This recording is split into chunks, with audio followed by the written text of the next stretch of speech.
Hi friends, ನಾವು ಇವತ್ತು open ಮಾಡ್ತಿದ್ವಿ 3ds Max ಕ್ರ್ಯಾಕ್ ವರ್ಷನ್. ಇದು ಒರಿಜಿನಲ್ ಸಾಫ್ಟ್ವೇರ್ ಅಲ್ಲ, crack version for learning purpose only.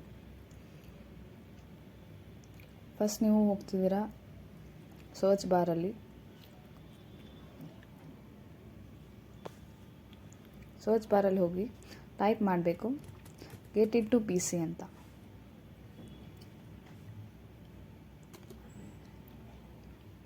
ಅಲ್ಲಿ ನಿಮಗೊಂದು ಪಾಪಪ್ ಶೋ ಆಗುತ್ತೆ, ಗೆಟ್ ಇಟ್ ಟು PC ಅಂತ. ಇಲ್ಲಿ ಹೋಗಾದ್ಮೇಲೆ ಇಲ್ಲಿ ಸರ್ಚ್ ಮಾಡಬೇಕು 3ds Max.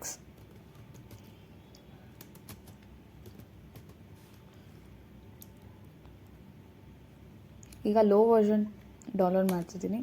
ಯಾರು ಸಿಸ್ಟಮಲ್ಲಿ high graphic card, high storage ಇರುತ್ತೆ ಅವ್ರು ಡೌನ್ಲೋಡ್ ಮಾಡ್ಬೋದು ಹೈ ವರ್ಷನ್. ಸರ್ಚ್ ಬಾರಲ್ಲಿ ಸರ್ಚ್ ಮಾಡಾದ್ಮೇಲೆ ನಿಮಗೆ ಶೋ ಆಗುತ್ತೆ 3ds Max free download. Open ಮಾಡ್ತಿದ್ದಂಗೆ ಕೆಳಗಡೆ ಸ್ಕ್ರಾಲ್ ಡೌನ್ ಮಾಡಿದ್ರೆ ಅಲ್ಲಿ ಶೋ ಆಗುತ್ತೆ how to install this software and how to download. First ನೀವು how to install the software open ಮಾಡಿ ಪೂರ್ತಿ ವಿಡಿಯೋನ ನೋಡಿ. ಅದರಲ್ಲಿ ಶೋ ಆಗಿದೆ how to download the software ಅಂತ. ಕ್ರ್ಯಾಕ್ ವರ್ಷನ್ ತೋರಿಸಿಲ್ಲ ಅವರು ಹೇಗೆ ಕ್ರ್ಯಾಕ್ ಮಾಡೋದು ಅಂತ.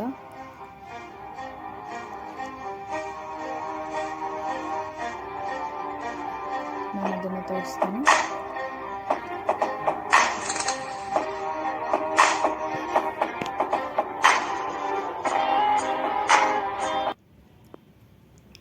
ಈ ವಿಡಿಯೋ ಫುಲ್ ನೋಡಾದ್ಮೇಲೆ ಬ್ಯಾಕಿಗೆ ಹೋಗಿ ಡೌನ್ಲೋಡ್ ಕೊಡಬೇಕು. ಹೌ ಟು ಡೌನ್ಲೋಡ್ ಅಂತ ಇತ್ತಲ್ಲ ಅಲ್ಲಿ ಕೊಟ್ಟಾದ್ಮೇಲೆ ಅದು ಡೌನ್ಲೋಡ್ ಆಗೋಕ್ಕೆ ಶುರು ಆಗುತ್ತೆ. ಆ ಡೌನ್ಲೋಡ್ ಕಂಪ್ಲೀಟ್ ಆಗೋ ತನಕ ನೀವು ವೆಯ್ಟ್ ಮಾಡಬೇಕು. ವೆಯ್ಟ್ ಮಾಡಾದ್ಮೇಲೆ ನಿಮ್ಮದು ಡೌನ್ಲೋಡಲ್ಲಿ ಸೇವ್ ಆಗಿರುತ್ತೆ. ಸೇವ್ ಆದಮೇಲೆ ಓಪನ್ ಮಾಡಬೇಕು. ನೆಕ್ಸ್ಟ್ ಸ್ಟೆಪ್ಪನ್ನ ನಾನು ನೆಕ್ಸ್ಟ್ ವೀಡಿಯೋದಲ್ಲಿ ಹೇಳ್ತೀನಿ.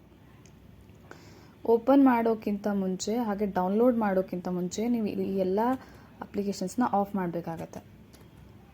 ಸರ್ಚ್ ಬಾರಿಗೆ ಹೋಗಿ ಫೈರ್ ವಾಲ್ಸ್ ಅಂತ ಟೈಪ್ ಮಾಡಿದ್ರೆ ಅಲ್ಲಿ ಶೋ ಆಗುತ್ತೆ firewalls and network protection ಅಂತ. ಅದ್ರ ಮೇಲೆ ಪಾಪಪ್ ಮಾಡಿದಾಗ ಅಲ್ಲಿ ಎಲ್ಲ ನೆಟ್ವರ್ಕ್ನ ಆಫ್ ಮಾಡಬೇಕಾಗತ್ತೆ ನೀವು. ಇದು ಆಫ್ ಮಾಡೋದ್ರಿಂದ ನಿಮ್ಮ PC ಹೊರಗಡೆಯಿಂದ ಬರೋ ವೈರಸ್ನ ಪ್ರೊಟೆಕ್ಟ್ ಮಾಡುತ್ತೆ. So please of this all settings download ಮಾಡೋಕ್ಕಿಂತ ಮುಂಚೆ. ಓಕೆ, ಡೌನ್ಲೋಡ್ ಆದಮೇಲೆ ನಾನು ಹೇಳ್ತಾ ಇದ್ದೀನಿ.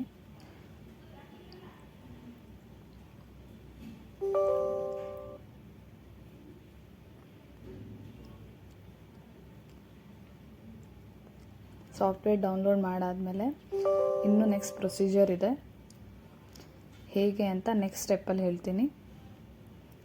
Keep watching.